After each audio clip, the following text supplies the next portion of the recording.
Dreamliner jet plane to be able to fly accurately into targets like hitting dead center into the Pentagon, which is a low building. You heard John McCarthy saying knocking off telephone poles, knocking down telephone poles as it came along. Dead hits into the World Trade Center, one at the center, one near the top. As you pointed out, there's a lot of mystery to this, confounding mystery, and incredible scope. Well, Peter, I'm going to give you kind of a pool report from several of our correspondents down here of basically what happened down here in downtown New York between 9:45 and 10:45 when the two explosions and the collapse of the World Trade Center happened. At the time, I was actually in the subway heading towards the World Trade Center right around Franklin Street, and after the first explosion, the subway station started to fill with smoke. The subway cars started to fill with smoke, and the subways actually stopped.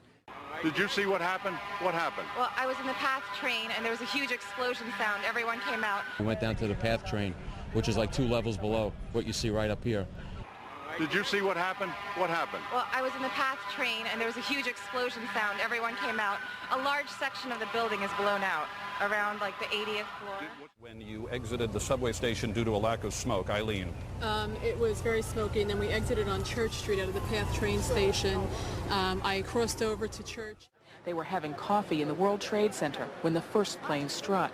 And all of a sudden it sounded like, I don't know where the subway is, but it sounded like a subway collision, a bomb, and it was just pounding, boom, boom, boom, and I literally thought the subway had exploded and all the cars were supposed to land on top of us. It was so loud. In Tower 1, the North Tower of the World Trade Center, Matt. And actually, when we came out on the stairs, there was a lot of devastation in the lobby. I was entering the building on the lobby level. I was in the revolving doors when the plane hit the building. David Dre worked in number 1 World Trade Center. One of the elevators, I think, came crashing to the lobby level, and all this debris came flying out of it. And a fireball emerged from the elevator lobby and was coming toward me. It just went ba-boom. It was like a bomb went off, and it was like holy hell coming down them stairs. And then when we finally got to the bottom, they were coming out on a mezzanine level there, and another explosion came right from it. Just everything went flying right in front of me. Everything just went boom. I was standing next to One World Trade Center, and then all of a sudden I heard rumbling, and we all started running away from it. The glass blew out and threw me onto the sidewalk, and I couldn't see for 20 seconds. Bottom elevator, the glass just flames exploded out the front of the World Trade Center, and glass flew everywhere.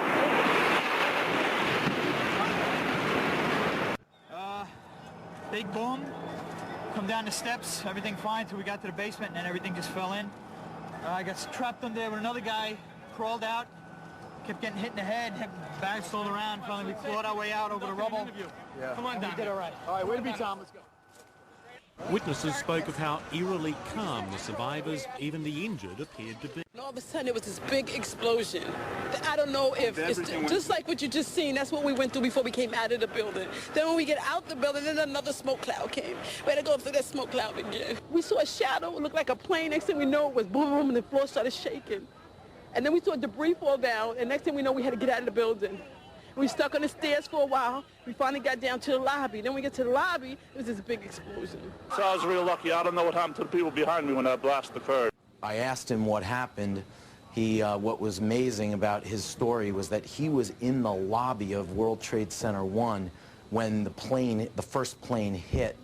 And when the debris started coming down, he went back to go into the building to protect himself and was in the revolving doors going back in off West Street when he looked up and a fireball came flying out, I guess from the elevator shafts, that's what he seemed to believe, and blew out all the windows and threw him back onto the street. And obviously, in a fire flash, seared all his skin. She's able to hear me. Hillary, I gotta go. They're pulling him away. And let me tell you what's happening.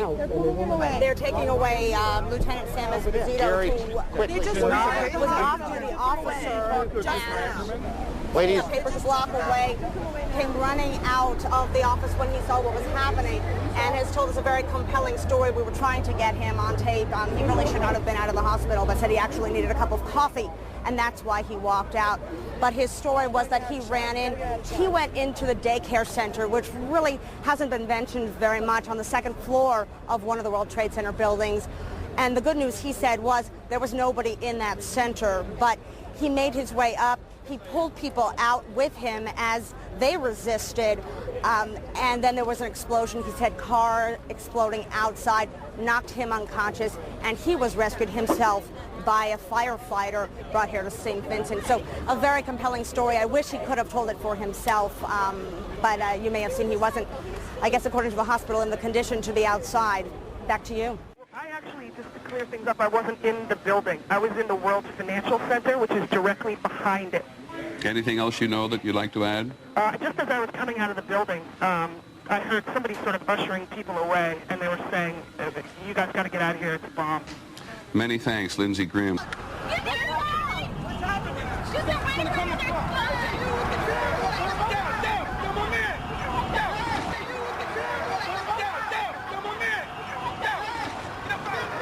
Let's just get back. Get back. What you gone? I just think there's going to be another explosion. I was in B tower. B tower? A tower. What floor were you on? B1. What floor? The first one. What happened? Tell me. When a big explosion happened, some guy came out. His skin was all off. I helped him out. This is him all over. There's people jumping out of windows. I've seen at least 14 people jumping out of windows. It's horrific. I can't believe this is happening. Anything else that you saw? Were you there for the second hit by the plane? About 10 minutes later, the second building went off. Did you see it? Yes, I saw it. It just blew up. A big explosion. People started running. It was just chaos everywhere. Yes, I was right there. I was down in the basement. Came down. All of a sudden, the elevator blew up. Smoke. I dragged the guy out. His skin was hanging off, and I dragged him out, and I helped him out to the ambulance. Arthur Del Bianco is one of the lucky few able to tell a tale of survival from a hospital bed. All of a sudden, it was like bang, bang, bang, bang, bang, like bullet shots. And then all of a sudden, 3 tremendous explosions. And everything started coming down. I was in the B4 level. I was assigned to the B3 level. But I had to do something in the B4 sheet metal shop. So I went in the sheet metal shop, do what I had to do. And on my way, I heard a bomb. So I says, probably the transformer again blew up. So I stepped back, finished what I had to finish, and I started towards the door again. And there come a big blast with a big ball of fire. And that's when I got hit. It hit me right back down on the ground.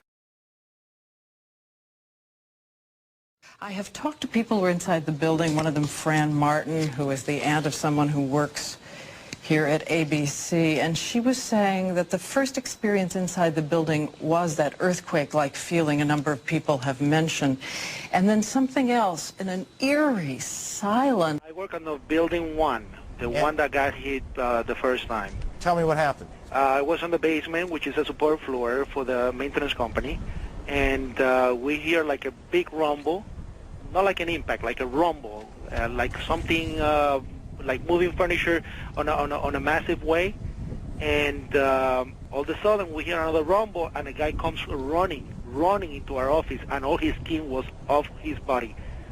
All his skin, we went crazy, we started screaming, we told him to get out. On the 6th floor, and I was reviewing some work, and it was about 10 to 9, and the building shook.